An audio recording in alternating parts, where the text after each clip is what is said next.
And ఇన్‌స్టిట్యూట్‌ల విషయానికి వస్తే కూడా ఈ కంపారిజన్ ఉందని మనం అనుకోవచ్చు సార్. ఆ ప్రెస్టీజ్ ఇష్యూ ఏదైతే ఉందో పలానా ఇన్‌స్టిట్యూట్ అయితే అన్న ఆ కాస్ట్ ఇన్స్టిట్యూట్ కంపారిజన్. ఇన్స్టిట్యూట్ విషయంలో ఉంటది. ఇన్స్టిట్యూట్ బ్రాండ్ కన్నా కూడా ఇప్పుడు డేటా సైన్స్ కోర్సు ఇప్పుడు బాగా భూమి ఉంది, అది నేర్చుకోవాలి. లేకపోతే ఏఐ బాగా భూమి ఉంది, అది అది నేర్చుకోవాలి.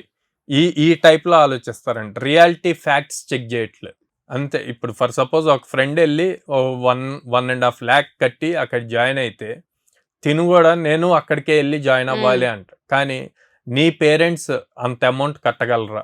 మనం వద్దు అంటే ఎక్కడ తన కెరీర్ గ్రోత్ ఆగిపోద్దో, నిజంగానే కొంచెం మనం ఎఫర్ట్ పెట్టి ఆ అమౌంట్ పే చేస్తే వాడు లైఫ్ సెటిల్ అవుతుంది అని చెప్పి ఆలోచిస్తారు ప్రతి పేరెంట్.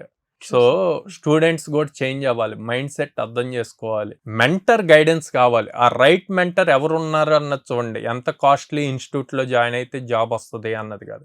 కెరీర్ స్టార్ట్ అవ్వటానికి 20,000 25,000తో చాలు. 100 days ప్రాపర్గా కష్టపడితే కెరీర్ స్టార్ట్ అవుతుంది. కెరీర్ స్టార్ట్ అయ్యాక దాన్ని ఎలా బిల్డ్ చేసుకుంటారు అన్నది మీ చేతుల్లో ఉంటుంది. ఆ కెరీర్ స్టార్ట్ అవడానికి ఎవరు హెల్ప్ చేయగలరు, ఎవరు మెంటరింగ్ ప్రాపర్గా చేయగలరు అన్నది డిసైడ్ అవ్వాలి.